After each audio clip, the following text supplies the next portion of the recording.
What's up, guys? Peter von Panda here. Hey, can you believe it? July 2016, I've had this car, my Fiat 500 Pop, for 5 years, which is kind of crazy. So, wrote down some notes. I thought I'd give you my 5-year update. Spoiler alert, this car's been a champ, dude. But I'll go into a lot of the details. So if you don't have a lot of time, there you have it. The Fiat 500 is a great car, and this one's a 2012 Pop. But let's take a closer look. So as I mentioned, this one is a 2012 Fiat 500 Pop. It's the base model. The only option that this car had was the automatic transmission, nothing else. It wasn't the hopped up Abarth or the lounge. Everything, including the steel wheels and the hubcaps, are kind of your really basic car. But it was bought in 2011 as a 2012 model, so that's why it's 5 years old now, and it's been a solid car, man. I had some early problems that you may have seen in some of my other videos, like the blower fan was a little noisy. That was fixed under warranty. These aftermarket decals were not even official Fiat decals, but I just thought it needed to break up kind of the blockiness of the car. I've mentioned before that they get a little ratty, and you can see that they're kind of peeling away, but I did think about taking them off last year when I did my update. I just didn't because I've been kind of lazy, and applying them is kind of a pain in the ass, but 5 years later, they don't look that bad, so I'm pretty happy with that. The other thing I may or may not have mentioned is I did get my windows tinted very early on. I got the back and the rear window tinted with a slightly darker tint, but it's not like a limo tint. You can kind of, I don't know, you won't be able to see in there, but it's a little bit darker than the front, because the front you're not allowed to have a really dark tint. And I don't know that this one is perfectly legal, but it does have a little bit of reflectiveness, which is nice. So the good thing about that is it provides the interior of your car a little bit of security. As you can see there, you can see inside, but everything is obscured just a little bit. The window tinting, though, which is all probably 4.5 years old, is stuck on there like a champ too. So I've been really impressed with that. It's sometimes, especially down here on the bottom, you'll have issues where it starts getting peeled up by the little rubber molding, the seal there, but none of that. I've had that problem in some other cars, but in this one it's been fantastic. Now, this car, also being 5 years old, has about 60,000 miles, just a smidge under.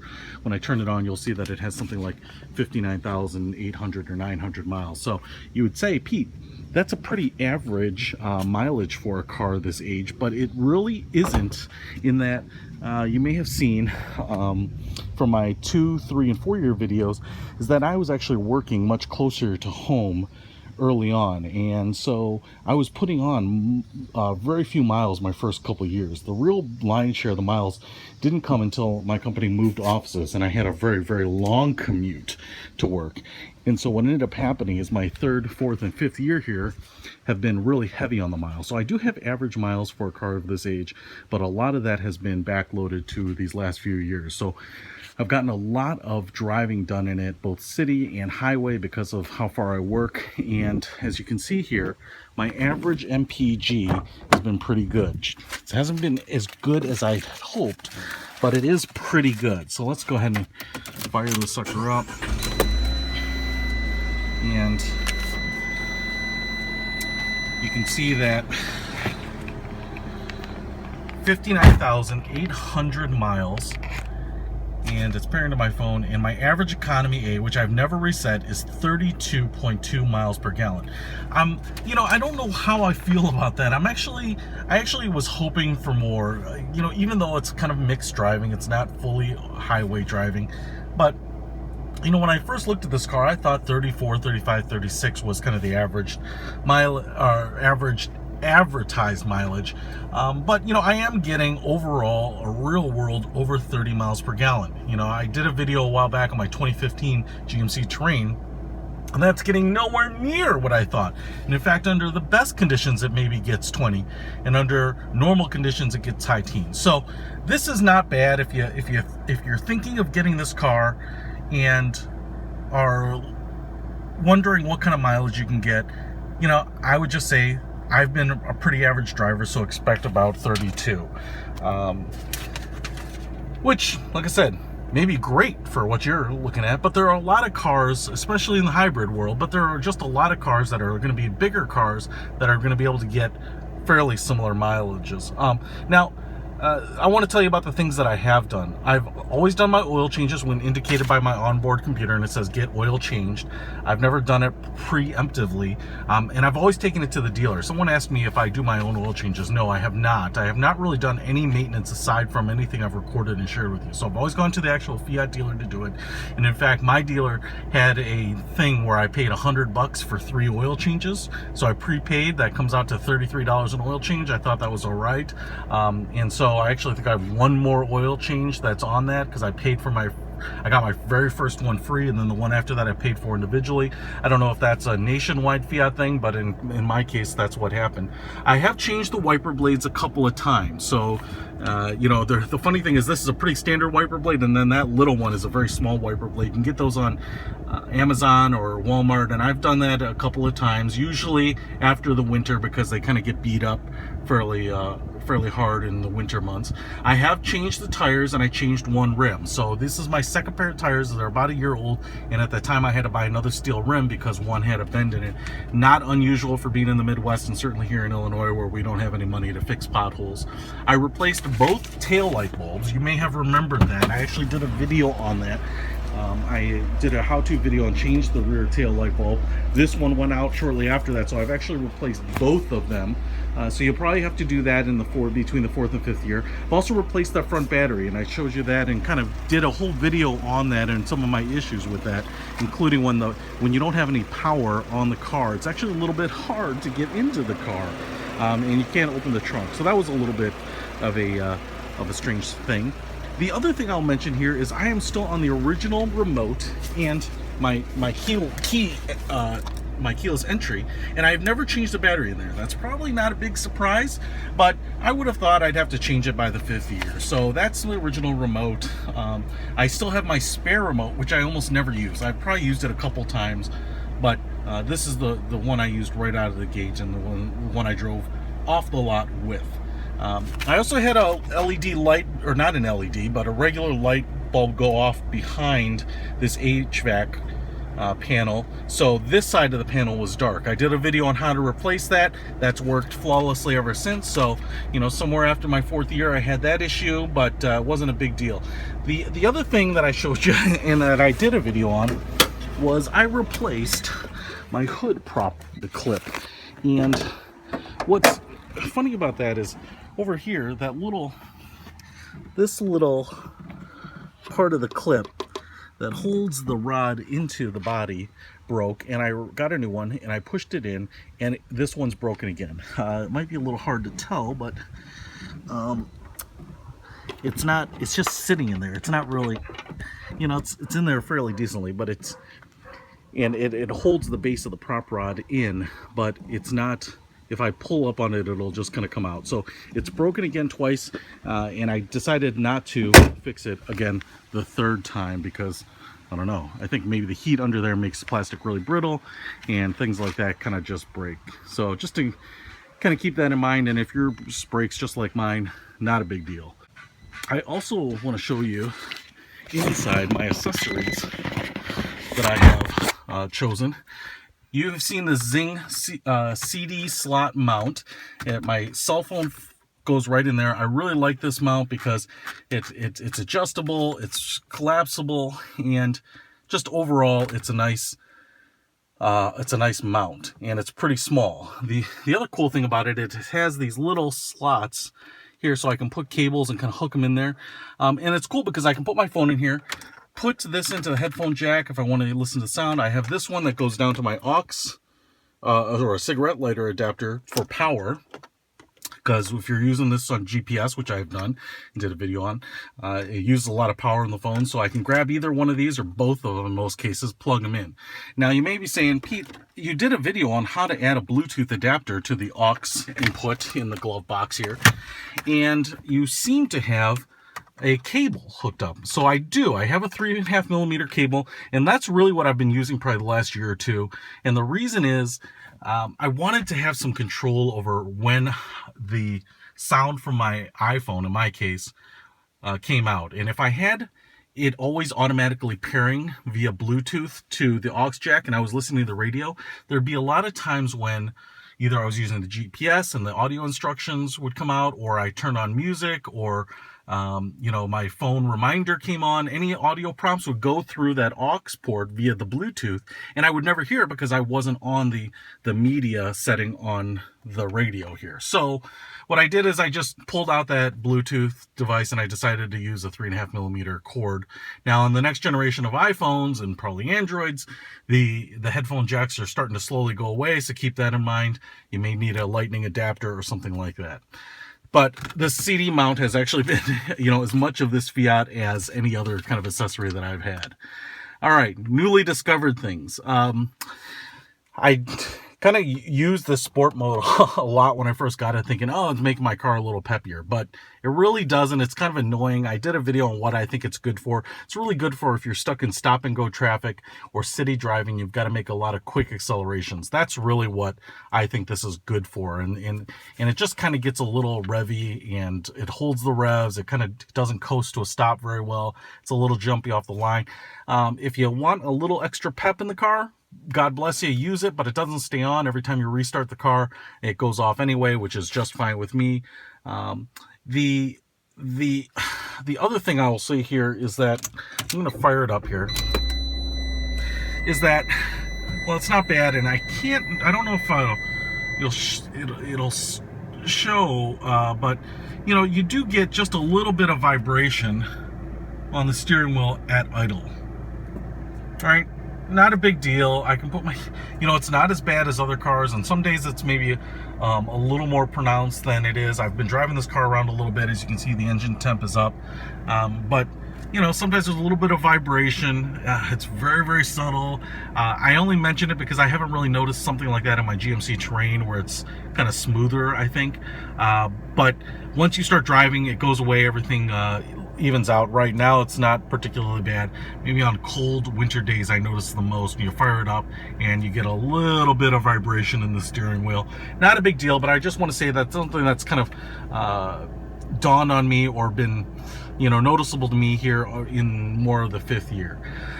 The other thing I want to talk about is the HVAC, and it's kind of weird in that I think it almost works better when the car is not moving than when you're driving. I generally think of, you know, getting airflow over the car and into the air intakes for the cabin. It works better, but especially on the heat, if you're just sitting, man, this car gets super hot. You start driving in cold weather with the heat on, and it kind of evens out to where you'd expect it. But if you're just sitting idling with the heat on, man, you actually have to turn it down. It gets really, really hot. So I don't know where the heater core is in this car, but it must be big and it must be right here. So anyway, the other thing that I wanted to mention is that the air conditioning kind of leaves a little bit to be desired.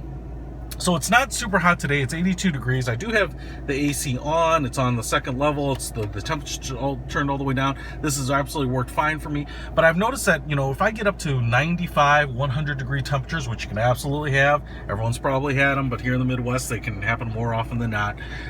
You know, even when I turn this sucker all the way up, a lot of times you have to put it on this recirculation setting to kind of get the car comfortable.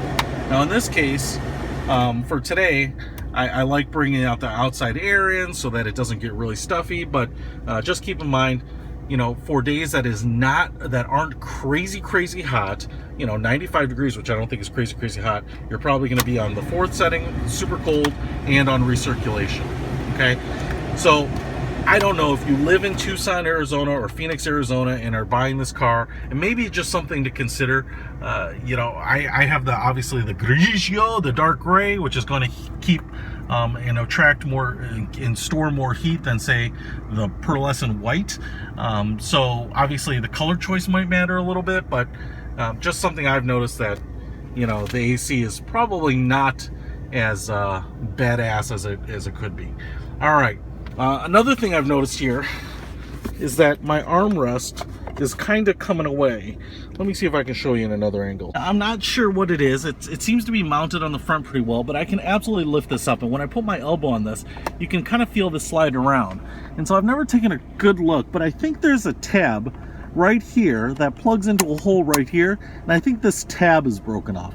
So you could probably pull the whole thing apart and put it back together. I've never done that. It's not a huge deal, but you can see here, you know, it's loose. Side to side, up and down. Just a little annoying that you know, I have to deal with that as a driver sometimes. It also would be nice if there was one for the passenger. When I get extra people in here, passengers in here, they think this is theirs. They put their arm there a lot. It's no big whoop, but it would have been really nice to have a second one here, or even a console, a center console, so that you can both use it, because this is obviously very, very thin. It's held up pretty well. The material is showing quite a bit more wear than the material anywhere else on the seats, but overall I've been pretty impressed. I did wipe the car down a little bit, but I didn't go ahead and detail this thing to death for you. Sorry about that. All right, the other the things that I want to tell you here is that in terms of maintenance, they have kind of been bugging me when I get my oil changed to do a full tune-up. Spark plugs, oil filter, or not oil filter, spark plugs, and fuel filter, air filter, all that stuff, and I've kind of always passed on it. It's not super expensive, it's a few $100, but you know, I haven't really thought that or felt like the car needed a tune-up yet. Although, like I said, maybe that vibration on the steering wheel is kind of an indication that that should be done, and so I'm probably going to do that in the next year or so. But I haven't had any acute car problems that have said go get that tune-up done, so I'll probably be doing that, and I don't know if I will do that through the dealership, depending on what the price point is. I may just order the parts and take it to my local shop where my guy will do it for labor only. The other thing I'm actually really impressed with so far is that these are all the original brakes, and I think that is just kind of a testament to how light and small this car is. I haven't been really ginger on the brakes, but I haven't heard any even squeaking like they're getting down to the sensors, which is kind of crazy. And so obviously you can see here, even though I just hosed down the car a little bit, you know, there's no massive brake dust. It's going to be a couple of layers deep for brake dust to come out, because it's gonna have to go through the steel wheel and then the hubcap. But I'm pretty impressed that these are 60,000 miles, original brakes. A lot of bigger cars are obviously going to need brakes earlier than that, but I'm probably going to order brakes either through Amazon or more likely rockauto.com, because they were a little cheaper, even though I have free shipping with Amazon. Rock Auto with their shipping came out to a little bit cheaper, and since it's not urgent that I get them done right this second, I'll probably order those, kind of queue up the pads and the rotors for when those need to be done. So I'm pretty impressed with that, and we'll credit that with this, how small and light the car is. The last thing I will say here is that the value on the car. You know, the cool thing about the Fiat is it wasn't a super expensive car. I was about $17,000 out the door, maybe a smidge over that when I bought it, thanks to Illinois taxes. And so it was a pretty inexpensive car, which is why I got it. I got it because it was cheap, and I got it because it was supposedly going to be very fuel efficient. And so my total out of pocket was going to be pretty low, because I was driving a gas guzzler before this, a car I never did a video on, and I probably should have, to warn you guys out about cars that get low teens in terms of mileage. And from that standpoint, it worked really well. Now, if you bought this car and are like a lot of people, you probably financed it for 5 years, which means right now is when you'd be paying off this car and you'd be saying, well, is it still going to run after this? Am I going to get paid back by driving a free car essentially at this point? And I would say, yeah. You know, I would say this car has a couple of solid years left on it. And to be honest, you know, once you do the tune-up and the brakes on this car, you know, you may get another 60,000 miles out of the tune-up and the brakes. I mean, it's actually kind of stunning. So everything else I've been really, really impressed with. You could do a couple things here. You could say, well, now it's paid off, I want to sell it, recoup some money and get another car. Or you might also say, well, I'm in the market for a used Fiat 500 that's 5 years old, and what are they going for? And the answer to that, I looked it up, is about $5,000 or $6,000. Are they really cheap? They're not super cheap, but I'll be honest, $5,000 or $6,000 for a car with under 60,000 miles or something thereabouts is a pretty good deal. And for, you know, as good a condition as this car is in, I actually think that that's a steal. I know you can get a Cadillac, like a 2006 Cadillac CTS, with 115,000 miles for 5 or 6 grand too. But this car is 6 years younger with half the mileage. It's a different type of car. It has 2 less doors and obviously lacks a trunk beyond those rear seats. But for a first car, for a commuter car, especially since I commute and I almost always have one person in the car, this is more than enough. It's been fine for putting down those rear seats and carrying around some longer things before, like some fishing poles and some camping gear. So I've really been happy with it overall. That is 5 years with the Fiat 500. It's not been a perfect 5 years, but it actually has been much better than I expected. And I expected pretty good things. I didn't go in spending my own money on a car thinking that, you know, I was going to be bothered with a bunch of issues. Obviously, you'll be asking, stone chips? Yeah, you'll get little stone chips all over. I've got all that little pitting. I haven't been overly worried about maintaining it. I've got dings in some of the strangest places. You can maybe see I've got a little bit of a ding right here, a couple dings right here, and I don't know if that's because of kind of the weird shape and where the fenders and the quarter panels bulge out, and you kind of catch weird places on doors from cars that park next to you or whatnot. You know, so I have dings all over. I've got a couple scratches right on the bumper where, you know, people have hit me with carts and stuff like that. But overall, it's been a fantastic car. I like it. Will I get another Fiat? And that's the big question here. 5 years with this car. I am probably going to keep this car, and I don't know for how long, but there's a very good chance, better than even odds chance, that I'll be doing a 6-year review on this car. But I am going to be looking for something else, and you know, a car that serves a different purpose. I'm not sure what it is. I have a couple of cars in mind, and I don't know when I will pull the trigger on it. It would be awesome to stay with something in the Italian family, but on the affordable range, obviously. And hopefully I will have something fun to start some new reviews on for you. So that's it. Fiat 500 2012 Pop. It's been a champ. Peter Von Panda. Out.